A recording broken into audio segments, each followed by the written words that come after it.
What's going on, everybody? From time to time, I don't want to also chase like the hottest, the newest, the freshest, but I'd like to go back and look at certain IEMs that were the pinnacle at their time and they might be 2 or 3 years old, but do they still hold up till now? Now, we already did a video on the Unique Melody Mask MK2, and today we're going to do a video on one that I've been wanting to really get a hold of and listen to and own for quite a long time. So today we're going to do like the flashback, if it's still good, does it compete video on the Empire Ear Odin. Let's talk about the facts on the Empire Ears Odin. It retails for $3,400. It's got 11 proprietary drivers, so a tribrid design. It's got 2 of the W9 subwoofers. It's got 5 proprietary balanced armature drivers, and it's got 4 electrostatic drivers. The box here, it's pretty nice, classy looking box. You slide this off, and you get to the main box. Got this nice lip here. This will be your information. And here will be your beautiful Odins. Inside here is Stormbreaker, the famous cable that comes with it. If you pull this out, you'll find your nice metal puck. You also find your tips and cleaning utensil down in here. So all in all, it's a pretty nice unboxing. So, fit and finish with the Empire Ear Odin.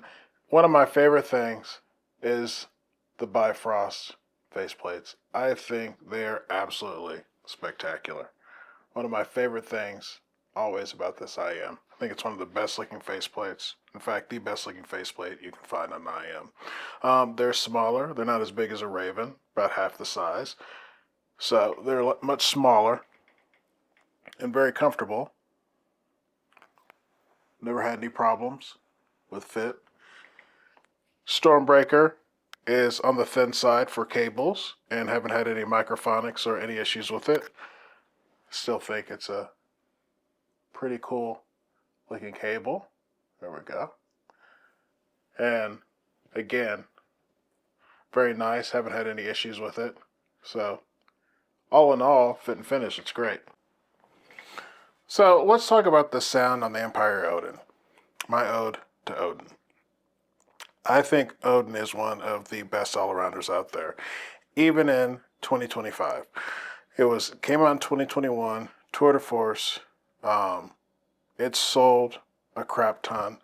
A lot of people liked it. Some people complained about it having forward, low treble, upper mids, and sometimes shouty for people. I never had that issue with it. I find that I can listen to everything that I normally listen to, which is a wide range of music, as you know, Polyphia, Sade, old R&B, like Roberta Flack, bluegrass, I've been getting into, but every genre, classical, jazz, love jazz and classical, I can truly enjoy. It's neutral bright, but it has some of the best bass you'll see in an IM because it's got the W9 proprietary subwoofer and woofer in it.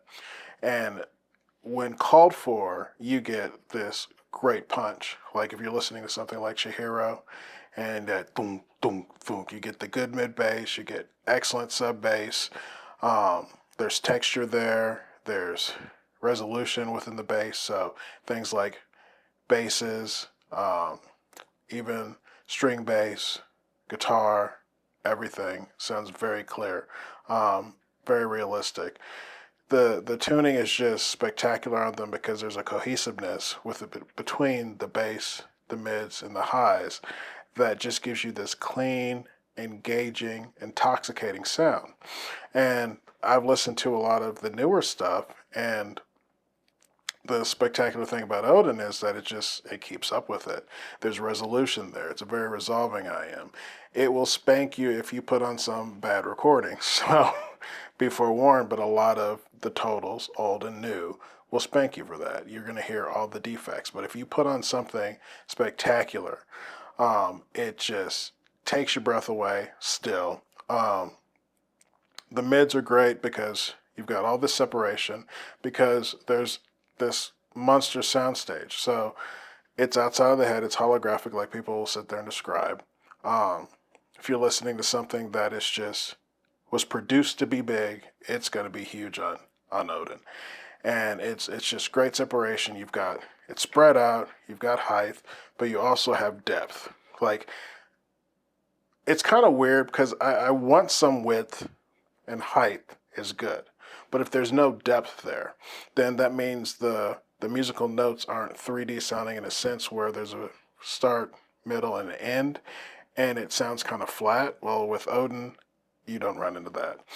The dynamics are great.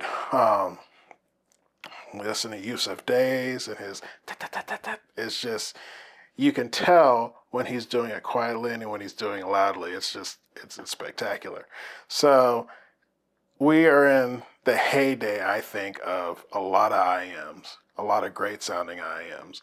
I think for people that have different tunings that they enjoy, it's probably nearly impossible for you not to find something that will just tickle you right. And definitely, just because it's older, I would not sleep on Odin, especially when you think of there are ones I see on HeadFi all the time that are going up for sale at around $2,000. So that's kind of a steal when you can get a total IM that was $3,500 for two 1800. It's pretty good. And then when you start comparing it to the ones that are around there now, it still blows it away.